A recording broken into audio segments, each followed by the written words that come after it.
नमस्कार। समसामयिक विषयवस्तुमाथि सम्बन्धित विषयका विज्ञ वा अध्येतासँगको कुराकानी, भित्रको खबर अनलाइन टेलिभिजनमा कार्यक्रम रियल टाइम लिएर प्रस्तुता म कुमार पृथु नियमित रूपमा आउने गरेको छु।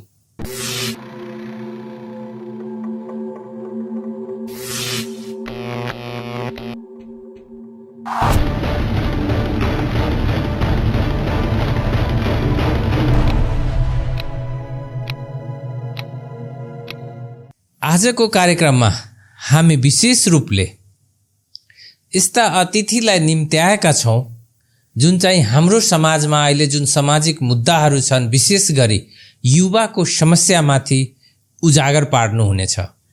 र हाम्रा अतिथि आज भारतका हुनुहुन्छ, त्यसर्थ यो पोडकास्ट हामी हिन्दी भाषामा नै गर्ने अनुमति पनि चाहन्छौँ।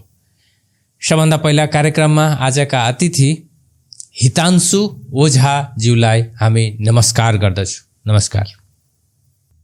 अभी समाज में देखा जाए तो युवा जमात में जो मेमोरी लॉस की समस्या बहुत ज़्यादा है जी।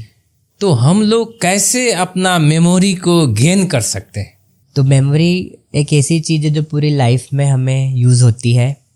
सारे दिन भर में भी हमें बहुत सारी चीज़ें याद रखना होती है, और ख़ासकर कि स्टूडेंट्स को पढ़ाई के टाइम पर मेमोरी का बहुत ही इम्पोर्टेंट रोल होता है।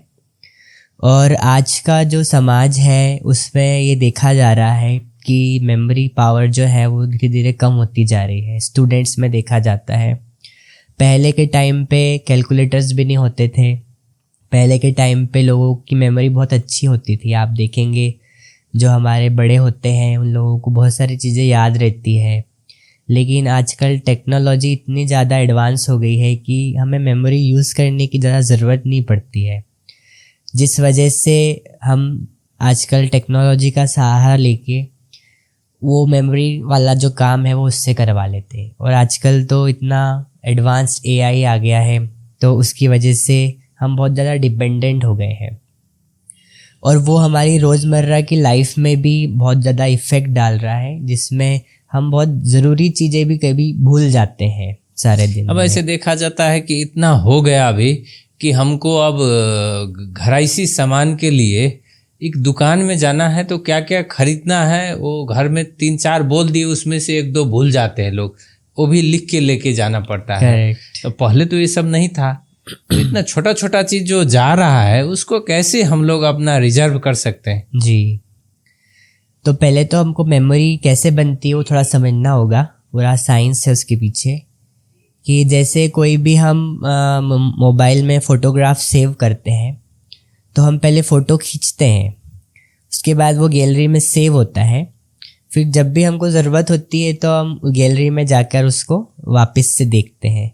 सेम हमारे ब्रेन के साथ भी ऐसे ही होता है। पहले हम चीज़ को सुनते हैं या पढ़ते हैं या देखते हैं, फिर वो हमारे ब्रेन में स्टोर होता है, और उसके बाद जब हमको आवश्यकता होती है तो हम उसको रीगेन करते, रिट्राइव करते हैं। लेकिन इसमें एक बहुत इम्पोर्टेंट बीच में एक फैक्टर आता है जिसको कहा जाता है अटेंशन, ध्यान जिसको हिंदी में कहा जाए। तो अटेंशन एक बहुत इम्पोर्टेंट चीज़ है। हमारे ब्रेन के पास एक विशेष फ़िल्टर है जो कौन सी चीज़ को अंदर लेना है, कौन सी चीज़ को नहीं लेना है, वो अटेंशन उसका काम करता है। तो अटेंशन क्या होता है, जब हम कोई भी चीज़ पर, जैसे कोई ऑब्जेक्ट पर, कोई अंधेरा वाला कमरा है उसमें हम कोई टॉर्च लेके जाते हैं और उसके ऊपर फोकस लाइट डालते हैं, तो वो एक जैसे कि एक अटेंशन कहेंगे हम, जिस चीज़ पे हम फोकस कर रहे हैं। लेकिन जब हम उस ऑब्जेक्ट पे, एक ही ऑब्जेक्ट पर लंबा समय तक एकाग्र होते हैं तो उसको कहा जाता है कंसंट्रेशन, है ना। तो अभी समय इतना भाग दौड़ का है कि उतना देर तक उस चीज़ पे तो हम लोग फोकस कर ही नहीं पाएंगे। जी, तो उसका उपाय क्या? उसमें अभी सबसे इम्पोर्टेंट पहले अटेंशन जो है हमारा, उसको हम अगर गहरी रीति समझते हैं तो हम उसका फ़ायदा ले सकते हैं। तो अटेंशन में क्या होता है, जैसे मान लो आप मुझे कुछ बात कह रहे हैं कि ये लिस्ट है, आप ये लेके आना, और हमने आपकी बात सुनी 1 पॉइंट 2 पॉइंट 3 पॉइंट, फिर हमारा माइंड जो है डिस्ट्रैक्ट हो गया किसी और बात के ऊपर। मान लीजिए कोई नोटिफिकेशन आ गया है मुझे, तो हम क्या करेंगे, आपके अटेंशन को हटा के स्विच करके मोबाइल के ऊपर लेके जाए। फिर भले ही हमने उसको 2 सेकंड भी चलाया, लेकिन वापस जब हम अटेंशन आपकी तरफ लेकर आएंगे, अच्छा आपने क्या बोला, तो साइंस ये कहती है, स्टडीज ये कहती है कि वापस वही अटेंशन लाने में 23 मिनट लगते हैं। 23 मिनट लग जाते हैं। 23 मिनट उसी अमाउंट ऑफ अटेंशन को वापस गेन करने के लिए। तो जैसे आप कुछ कह रहे हैं, बीच में कोई नोटिफिकेशन आया, तो जैसे ही हमने स्विच किया हमारा अटेंशन, तो हमारे ब्रेन पर बहुत बुरा इफेक्ट पड़ता है जी जी। और हमारा ब्रेन जो है वो धीरे धीरे डैमेज होता जाता है, हमको मालूम भी नहीं पड़ता है। अच्छा। लेकिन हम ये सोचते हैं कि आजकल तो हम एक बार में 2-3 काम एक साथ कर सकते हैं, वो हमारे ब्रेन की एक बहुत अच्छी कैपेबिलिटी है, ऐसा हम सोचते हैं। तो एक ही बार में वो जो 2-3 काम है वो करना चाहिए कि नहीं करना चाहिए? जैसे आजकल हम लोग देखते हैं प्रोफेशनल लाइफ में लोग कान में अपना ईयरबड लगा के जूम मीटिंग भी अटेंड करते रहते हैं, इधर फिजिकल मीटिंग भी रहते हैं, उधर एक तीसरे को भी डील करते, वो करना चाहिए कि नहीं करना चाहिए? साइंस ये कहती है, स्टडीज ये कहती है कि ये बहुत बड़ा नुकसान पैदा करती है। जैसे एग्जाम्पल के लिए हम एक एक्टिविटी करके देखेंगे। अभी हम आपको बोलते हैं कि एक उंगली से आप ट्रायंगल बनाइए और दूसरी उंगली से सर्कल बनाइए और दोनों को एक साथ बनाना है। अब बना के देखिए, दोनों एक साथ बनाना है, ट्रायंगल भी बनाना है। नहीं बन रहा है, वो नहीं बन रहा है, थोड़ा सा बिगड़ रहा है जी। क्यों नहीं हो रहा है? क्योंकि आप एक साथ 2 काम नहीं कर सकते। आपका ब्रेन जो है वो मल्टीटास्किंग के लिए बना ही नहीं है जी। और एक्चुअल में मल्टीटास्किंग इज ए लाई, बहुत बड़ा झूठ है ये मल्टीटास्किंग।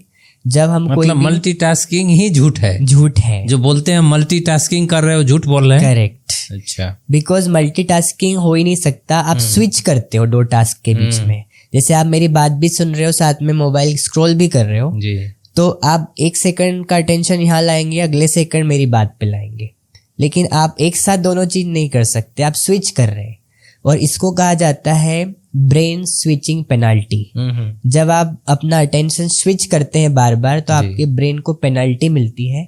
और उसकी वजह से मेमोरी पावर जो है आपकी घटती जाती है।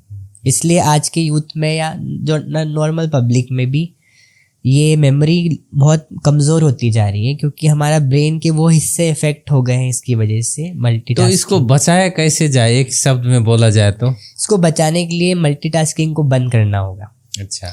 और उसमें सबसे फायदेमंद आजकल जो नोटिफिकेशन हम ऑन करके रखते हैं मोबाइल का, और या हम उसको बहुत कैजुअली ले रहे हैं कि मल्टीटास्किंग करना तो बहुत जनरल बात है, लेकिन उसको हम अगर सीरियसली लेंगे ना, तो आपको बहुत कम समय में आपको फर्क दिखेगा। अच्छा। जैसे अब क्या हो गया कि अभी की यूथ में बोला जाए तो हम लोग इतना चीज चाहिए, ये करना है, वो करना है, अपना इतना बड़ा लिस्ट होता है, ये सब करते करते इतनी बड़ी चैलेंज में जो फंसते जा रहे हैं ये लोग, तो ये सब जगह पे अभी चैलेंज दिखाई दे रहा है। जब आप स्टूडियो में हैं, यहाँ मीडिया में भी बहुत सारे चैलेंज है, आप बाहर जाएंगे वहाँ भी चैलेंज मिलेंगे, दुकान खोलेंगे वहाँ चैलेंज है, सिनेमा हॉल खोलेंगे वहाँ चैलेंज है, सिनेमा बनाएंगे वहाँ चैलेंज है।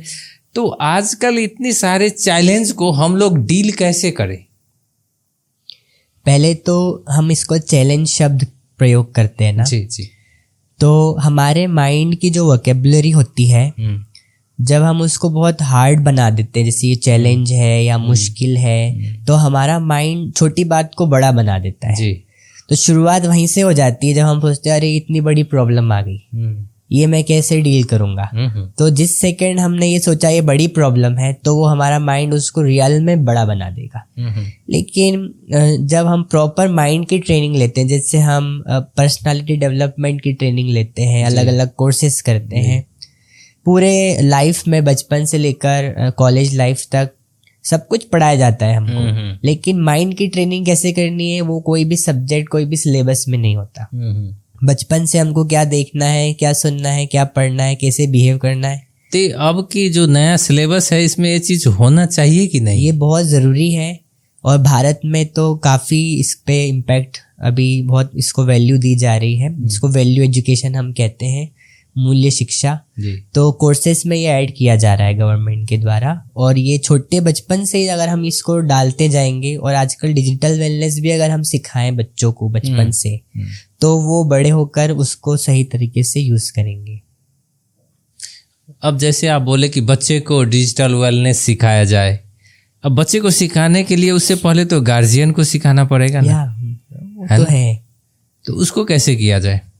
मतलब सिलेबस में अगर होता है ना, आप देखेंगे बच्चे जो होते हैं ना, उनका जो सबकॉन्शियस माइंड होता है वो बहुत एक्टिव होता है, तो वो बहुत जल्दी ग्रास्प करते हैं। अगर बचपन से उनको वो चीज़ सिखाए जाएंगे तो अपने वो पेरेंट्स को भी सिखाएंगे, क्योंकि आजकल पेरेंट्स जो करते हैं वही स्टूडेंट्स और बच्चे देख के सीखते हैं उनसे। अच्छा, तो अब उल्टा समय आया कि गार्जियन को ठीक करना है तो बच्चे को ठीक करो, बच्चे गार्जियन को ठीक करेंगे, क्योंकि गार्डियंस तो इतना ज्यादा फंसे हुए हैं खुद ही कि वो खुद ही निकलना चाह रहे हैं, वो नहीं निकल पा रहे हैं, तो बच्चे उनको मदद कर सकते हैं। अच्छा, अब ये जनरेशन चेंज की वजह से अब ये तरीका है, बच्चे से ठीक करोगा पेरेंट्स को, है ना? नहीं, अच्छी बात है। और जैसे कि अभी देखा जाता है कि हम लोग सोचते रहते हैं कैसे होगा, वो कैसे होगा, अभी नहीं हो पाया तो कभी नहीं होगा, समय जा रहा है, मैं कुछ नहीं कर पा रहा हूँ, ऐसे चीज सब जो नहीं सोचना चाहिए वो भी सोच लेते हैं हम लोग। जो ये सब क्या ओवर थिंकिंग है कि क्या है? ये सब ओवर थिंकिंग ही इसको कहेंगे। अभी क्या हो गया है कि टेक्नोलॉजी इतनी एडवांस हो गई है और सोशल मीडिया जो इस प्रकार से बनाई जा रही है ताकि हम एडिक्टेड हो जाएं उससे। उनका पूरा साइकोलॉजी ही ऐसी होती है, पूरी स्टडी की जाती है कि माइंड कैसे काम करता है, उसी हिसाब से सारे ऐप्स बनाए जाते हैं। तो आजकल जो ये शॉर्ट्स निकले हैं तो हम क्या करते हैं, हर 2 सेकंड में स्विच करते हैं, तो उसमें क्या हो रहा है, अलग अलग इमोशंस हर सेकंड में चेंज हो रहे हैं, कभी गुस्से वाला इमोशन, कभी खुशी वाला, कभी दुख वाला। उसकी वजह से हमारा जो ब्रेन में एक एमिगडाला होता है, इमोशनल रेगुलेट करता है वो सारे हार्मोन्स को, इमोशनल, तो वो बार बार चेंज होने की वजह से क्या हो रहा है, हमारे ब्रेन पे बुरा असर पड़ रहा है और हम इतना कंटेंट लिए जा रहे हैं सारे दिन में कि हमारा माइंड जो है वो एग्जॉस्ट हो गया है, ओवरलोडेड हो गया इन्फॉर्मेशन से, और जितनी इन्फॉर्मेशन होगी उतने ज़्यादा थॉट्स चलेंगे। जी, अब जैसे इस सारे चीज़ की वजह से समाज में जो बोला जाए यूथ जनरेशन में फैमिली रिलेशनशिप में भी ये सब समस्या देखा जा रहा है, तो इससे कैसे बचा जाए? बहुत ज़्यादा हो रहा है। जैसे एग्जांपल के लिए जहाँ अटेंशन वाला हम बात कर रहे थे, तो मान लीजिए आपकी फैमिली में आपके भाई बहन हैं, मम्मी पापा हैं, और आजकल मोबाइल लेके सभी बैठते हैं, सब अपने अपने सोफे पे बैठे हैं और मोबाइल लेकर बैठे हैं, कोई एक दूसरे से बात नहीं कर रहा, सब अपने अपनी दुनिया में खोए हुए हैं। तो जैसे मम्मी बच्चे को बोलती है कि बेटा ये ऐसी बातें कर रही है, और वो स्क्रॉल करते जा रहा है और हाँ भी करता जा रहा है, तो इससे क्या हो रहा है कि सामने वाले को लगता है इसको हमारे लिए कोई रिस्पेक्ट ही नहीं है। तो जब हम किसी को अटेंशन देते हैं हमारा, तो वो अटेंशन एक रिस्पेक्ट है। जैसे अगर आप मेरी बात ध्यान से सुन रहे हैं तो it is like you are giving me a respect, है ना? तो आप मेरे को रिस्पेक्ट देंगे ना, तो मैं भी आपको रिस्पेक्ट दूंगा, तो हमारा रिलेशन जो है वो अच्छा होगा जी, है ना? तो ये आजकल क्या हो गया है कि हमारा अटेंशन बहुत ज़्यादा स्क्रीन पर ज़्यादा है, रियल वर्ल्ड में कम है, स्क्रीन पर ज़्यादा है, तो इस वजह से रिलेशन जो है वो इफेक्ट हो रहे हैं हमारे। इसका दूसरी तरफ प्रभाव जो है, जो यूथ वगैरह है जो अपना एम रखे हैं उसमें भी सक्सेस के जगह पे फेल्यूर ज़्यादा हाथ लग रहा है, ये सब है क्या? करेक्ट। जैसे आज से तकरीबन 20 साल पहले, 30 साल पहले, जब टेक्नोलॉजिकल एडवांसमेंट इतना नहीं था और आज सारे इक्विपमेंट्स हमारे पास है, सब कुछ है, लेकिन फिलोसोफर्स एंड साइकोलॉजिस्ट ये कहते हैं कि हम 10 गुना ज़्यादा एडवांस हो गए हैं, लेकिन उससे भी ज़्यादा 8 गुना डिप्रेशन बढ़ गया है। अच्छा, 8 गुना डिप्रेशन बढ़ गया है। कैसे मापन किया जाए कि 8 गुना बढ़ गया? ये जो है पूरा सर्वे होता है लार्ज पॉपुलेशन स्केल पर, डिप्रेशन लेवल के ऊपर, अलग अलग बीमारियों पर। तो ये कितने वर्ष में चेंज हुआ इतना 8 गुना? पिछले 16 साल से 16 साल ज्यादा ये बढ़ गया है। इवन कोरोना के बाद और हाइक पे चला गया है, क्योंकि हम ओवर इन्फॉर्मेशन इतना ले रहे हैं, और आजकल मानसिक बीमारियों के बारे में रॉन्ग इन्फॉर्मेशन जो है यूट्यूब पे होती है, तो कोई भी जाके देखते हैं अच्छा ये बीमारी है, ये सिम्टम आ रहे हैं, तो क्या मुझे ये है, तो वो इतना डिटेल में उसको समझते हैं कि उनको लगता है हाँ मुझे ये है, वो खुद ही डायग्नोस कर लेते हैं। अच्छा, इसका कोई है तरीका कि ये इन्फॉर्मेशन रॉन्ग है, ये सही है, इसका मापन करने का अपना यूट्यूब वगैरह में कुछ क्लू दे सकते हैं आप, जैसे ये सही होगा इस टाइप का? जैसे आजकल क्या होता है, बहुत सारे यूट्यूबर्स जो होते हैं वो फेमस होने के लिए कुछ भी डालते हैं उसमें, तो जो भी लोग जाके देखते रॉन्ग इन्फॉर्मेशन लेते, तो उसको हम ऐसे समझ सकते हैं, पहले हम उसको प्रॉपर जो ऑफिशियल साइकोलॉजिकल जो वो होती बुक्स होती हैं, जैसे DSM-5 होता है हमारा, ICD-10 होता है, जिसमें पूरा प्रॉपर डायग्नोसिस होता है कि इस आधार पर ये बीमारी को इस तरह से आप लेबल कर सकते हैं। और इवन कोई भी उसको डायरेक्ट लेबल नहीं कर सकता है, जो सर्टिफाइड क्लिनिकल साइकोलॉजिस्ट होते हैं वो ही जाके सर्टिफाइड कर सकते हैं कि इसको ये बीमारी है। अन्यथा उस बीमारी को अगर हम सोचें कि मुझे डिप्रेशन है, तो सोचने से ही वो होने लगेगा आपको। आजकल एक नया बीमारी जो आया है ना, जैसे कि आदमी वो भूलने की वजह से मैंने घर में ताला लगाया कि नहीं लगाया, मैंने लैपटॉप ऑफ किए कि नहीं किए, इस टाइप का जो आजकल जो बीमारी नया आया है, इसके बारे में आप क्या कहेंगे? जी, उसको OCD कहते हैं, ऑब्सेसिव कंपल्सिव डिसऑर्डर, जिसमें आपको बार बार मन में ख्याल आता है कि मैंने वो लॉक किया कि नहीं किया, मैंने वो गैस स्टोव बंद किया कि नहीं किया, बार बार चेक करेंगे जाके, है ना। वो तो मन में वो बार बार संकल्प आता रहेगा, जब तक आप उसको ठीक नहीं करेंगे तब तक आप बेचैन रहेंगे। उसको ठीक करेंगे तभी आपके मन को शांति मिलेगी, भले ही वो बंद भी है तब भी आप बार बार जाके चेक कर रहे हैं। तो उसका पूरा एक क्राइटेरिया होता है, उसके आधार पर ही हम उसको डायग्नोस कर सकते हैं। इसे जनरल तो हर एक के साथ होता ही है कभी कभी कि लॉक किया तो हम रीचेक करते हैं। रीचेक करना is not a problem, but वो लंबे समय तक आपकी नॉर्मल लाइफ में प्रॉब्लम क्रिएट कर रहा है। जब तक वो नॉर्मल लाइफ में प्रॉब्लम क्रिएट नहीं कर रहा है, जैसे मान लीजिए आपको कहीं जाना है, कोई आपका वेट कर रहा है कार में, तो आप बार बार जाके देख रहे लॉक किया कि नहीं किया, लॉक किया कि नहीं, उसकी वजह से आप लेट हो रहे हैं, दूसरे भी परेशान हो रहे हैं, तब हम उसको डायग्नोस कर सकते हैं कि हाँ कुछ प्रॉब्लम है। नॉर्मल लाइफ में प्रॉब्लम नहीं है तो उसको हम डायग्नोस नहीं। जी, अब बहुत बात किए, अब अंत में आपसे एक बात ये लें कि जैसे आजकल यूथ जो बहुत सारी समस्याएं में उलझी हुई है, हेल्थ रिलेटेड इशू है, मेंटल इशू है, फिजिकल इशू हो गए, इस सारे चीज़ के लिए आप क्या मैसेज देंगे? जैसे हम शरीर को स्वस्थ रखने के लिए शारीरिक एक्सरसाइज करते हैं ना, तो हमारा शरीर स्वस्थ रहता है। ऐसे ही ये सारी समस्याएं मानसिक हैं, तो इसको स्वस्थ करने के लिए हमको मन की जो एक्सरसाइज है, जिसको मेडिटेशन कहते हैं, तो जितना हम मेडिटेशन करेंगे उतना हम इन सब प्रॉब्लम्स से छूट सकते हैं, है ना। क्योंकि मेडिटेशन करने से एक केमिकल हमारे ब्रेन में रिलीज होता है जिसको कहते हैं आनंदामाइड। आनंदामाइड एक ऐसा केमिकल है, न्यूरोट्रांसमीटर है, जो हमें आनंद की अनुभूति कराता है। और अमेरिका में इसके ऊपर रिसर्च हुआ है कि ये जो आनंदामाइड है, ये हमारी जो बहुत कड़ी से कड़ी जो आदतें हैं उसको तोड़ने में मदद करता है। तो मेडिटेशन एक प्रूवन, साइंटिफिकली प्रूवन एक बहुत अच्छी टेक्निक है। आप अगर उसको रेगुलर करते हैं, रोज 10 मिनट सुबह शाम को करते हैं सोने के पहले, तो आप उसको हैबिट में लाते हैं। जैसे मोबाइल चार्ज करना एक हैबिट है, ऐसे हमारे माइंड को चार्ज करना भी एक हैबिट बनाना चाहिए। तो ये सारे प्रॉब्लम, चैलेंजेस आसानी से हम हैंडल कर सकते हैं। अब स्टूडियो में हम लोग का इतना समय दिए, इसके लिए हम ओझा सर को बहुत बहुत आभार व्यक्त करते हैं। धन्यवाद।